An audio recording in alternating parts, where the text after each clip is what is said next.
Okay, I'm shorter than everyone else, so I'm gonna put this down. Hello, I'm Raissa Pardini. I'm Italian-born, London-based designer. I talk a lot about what I like and I don't like, but I think this is a little bit more scary than usual, so bear with me.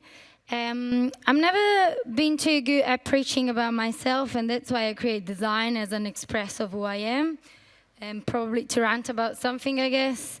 I used to look up to It's Nice That at the design feed mecca, still am, so I want to say thanks to the whole team behind it, and what an incredible lineup of people tonight.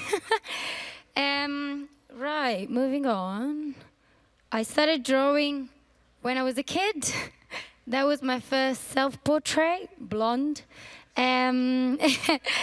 It became the perfect formula to give my mom and dad a break from being loud and hyperactive. And I would hide myself in drawings and be quiet for hours. This was a whole new word for my family, by the way. I'm from a working class background.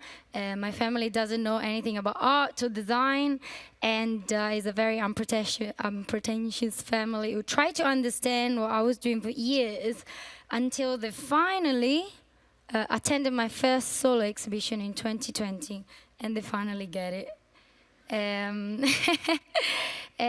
Now they can also rant about my work somehow. So these are 10 of the 16 posters that then the V&A acquired for their permanent collection. They saw something culturally important in the music, the British movement of music that was happening while I was doing posters, and they thought that it was culturally important. So they say I was just shocked about the whole thing and very grateful. As you can see, I work a lot with typography and colors and composition, trying to rearrange things that usually we see in real life, you know, like logos, posters, typographies all over the streets, and try to rearrange it in a different style.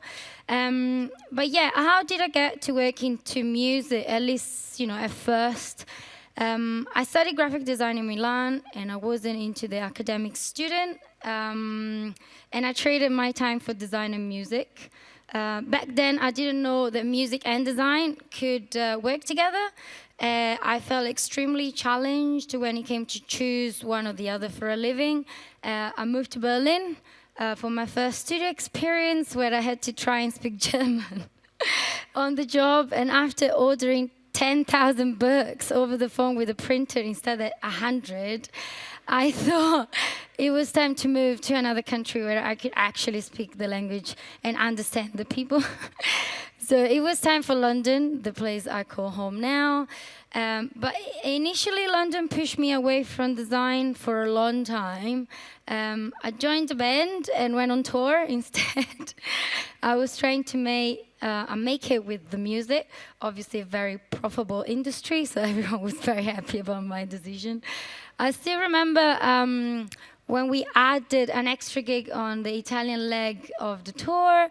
My family came to visit. My mom finally got all the merch, bought everything, gave a tote to my grandma, which she still uses to go to her supermarket trips, because she's the real punk rocker anyway.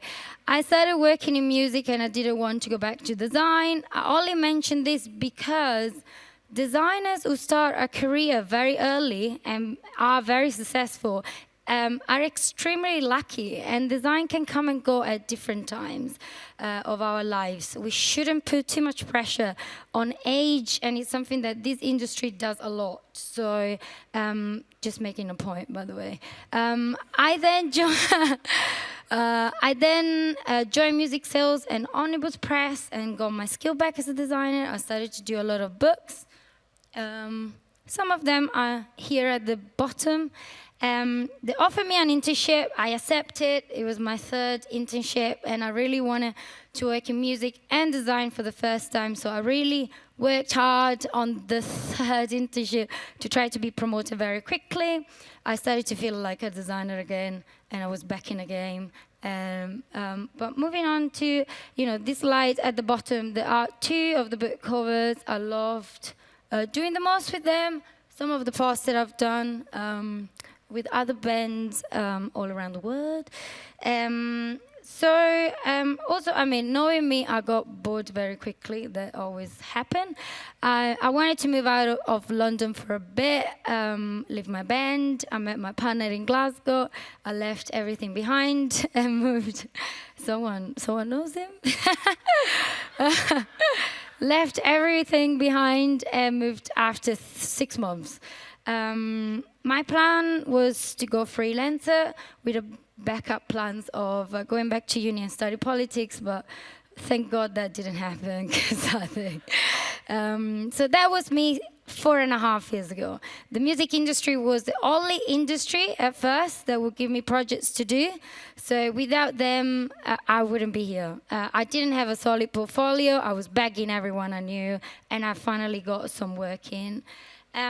Moving into the next slide, this is some of the work that I've done in music in these few years. We got this beautiful billboard for Ash in LA. You can't buy that sky in London. It's just perfect. But some stuff for the Orioles, some other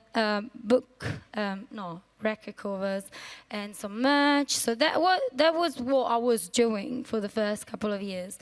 And then an opportunity came, and I got asked to do the work for Mamma Mia, which is the worst title for anything ever, coming from Italy. But, I was like, really? But it was for Måneskin, which they just won Eurovision. And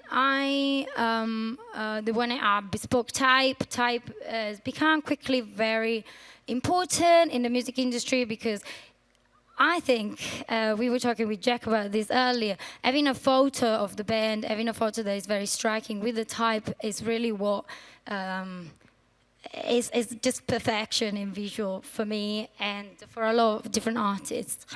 So we did this Mamma Mia, which was turned into this neon sign for the MTV Awards. There's some more stuff around, and then MTV came and asked me to do these posters for the 2021 Best Videos of the Years. So for the first time, I actually stepped up from being the indie artist to I'm doing something for Justin Bieber and it's weird. As you can see, I put this four because they're very different to each other. So I always think that there isn't a compromise to try to see what the artist is all about while you're trying to look after your own art as well. There's always something in between that we can find, and each style can be different and still looking like yours and still be respectful for the artist that you're in front of, almost open up in a conversation. So moving up, some more recent work that I've done. For Natalie Cohen, the book that is a first retrospective that came out last year, sold out in minutes. Thank God I made sure that I had a copy. And then I've got some work to do for WeTransfer, annual report. And I wanted to show you that I've been trying to get away from type and trying to have a very different creative aspect of my practice. So I started to draw patterns. It was quite therapeutic during pandemic. Everyone had something to do to keep themselves sane. So I started to draw patterns, and then the opportunity came up, and I could do this for WeTransfer. And then going into details about this project, which is one of my first favorite projects that I've done last year, still going. So this was an idea for the New York Times to illustrate a series of words from all over the planet that have unique meaning and describe a very specific situation. Um, there was one that meant something in Finnish, like being naked on your own, drunk at home in your pants. So that was like the most challenging thing I had to do, but I didn't really like it, so I didn't put it here. So it was a challenge again because, as you all know, when you work with like publishing, editorial, there's a lot of illustrations, and I really wanted to push the type to be in that very sweet illustrative spot that usually illustrations are be giving. I said yes to do it with typography. I was very happy. Then it was a nightmare, and then I did it. So, at the end, I was very proud, but it was a nightmare. So, just to give you a bit of context, if you look at the left side, so the top one is a Native American Hopi word, and it means natural, out of balance, a way of life that is so crazy that you call new way of living. And it was also a film, and the type was inspired by the film. The middle left means eye filled with tears, which are about to fall, but have not yet run out of the eyes. So I try to have this typography that have this kind of like roundy design with this little spot in blue that is almost having this tear that are falling. And the last one I'm gonna say, this one on the left, is in Japanese, it means the act of acquiring so many books that they pile up and read on your bedroom. So again, I use very rectangular fonts and drew rectangular shape to make them look like you've been piling books. So yeah, I was very proud of this one. Moving on to the next slide. This was my second solo exhibition called My Type of Revolution. The orange and blue is the main design. It was launched in December. It was launched to bring awareness to a lot of different issues that are close to my heart and the industry, from climate change to the lack of diversity in creative industry. The exhibition featured shiny RGB printed posters on one side, but on the other wall, it was covered wall to wall with the process, because I was a little bit sick of seeing things that they were always shiny and fine, or whenever all of us work the 90% on failing and making mistakes and acknowledge those mistakes to then lead us to different places that we didn't know our creativity could go to.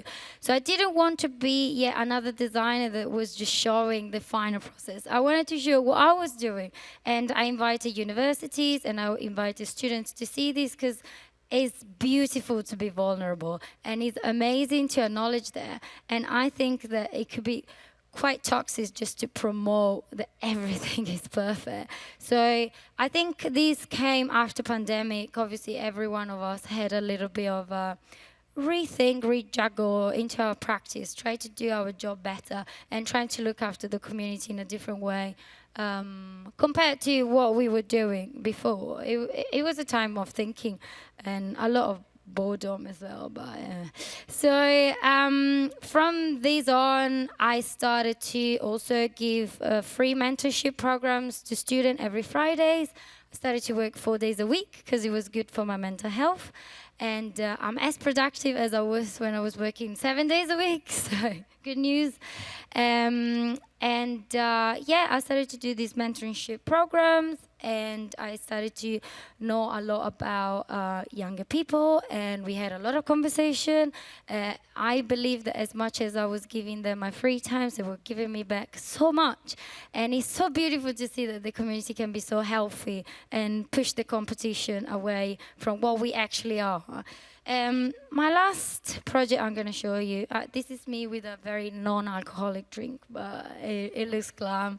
My last project that I'm going to show you today, it's something that I've done, one of my most recent projects, and very close to my heart, because for the first time, from being a musician and do music, and then being a designer and do design, For the first time, I combined the two, and I got given an opportunity to go to my first art residency, which is something that most of the time designers don't do. In fact, I arrived at the art residency with another international artist, and on day 2, I was already on a deadline. We had 2 months to finish the project. I wanted to finish everything in 1 week. So I said, okay, let's just slow down. Let's just go around the island. I was invited to Ibiza to promote an aspect of the island, to promote internationally. We were invited to work on the presence of the island during the winter time, so away from tourism and everything, and exploring Ibiza and taking inspiration from frequencies and magnetism that the island has in the winter time. So I started to think about the contrast between summer and winter. So, the summer booming with tourism, the winter, the island offers unique smells, stunning views, interesting sounds that live there for thousands of years and always gonna be present in the island, no matter what happened in the summer. So for the first time, I made my first installation, and I spent weeks recording anything I could pick up in Ibiza. I was literally that kind of person that would go and pick up the sound from any corner of the island. People thought that I was crazy, but after weeks spending recording any single noise that could come from Ibiza, I made a 7-minute track, which I put in this box, which I painted completely in black. You were invited to go in, and in pitch black, you would meditate with the music that was coming from the island. But then, because obviously I work with typography, I made 6 postering series, which I repeated in 12 on each wall, and they are inspired from the sound that I picked up, and with the font inspired by the sound.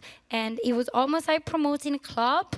So it was kind of like tricking people to think, come and experience what the Ibiza that you know, but then you get in and you are invited to meditate on the actual presence of the island that lived there for thousands of years. Obviously, I got inspired by futurism, Russolo, ambient artists like John Cage.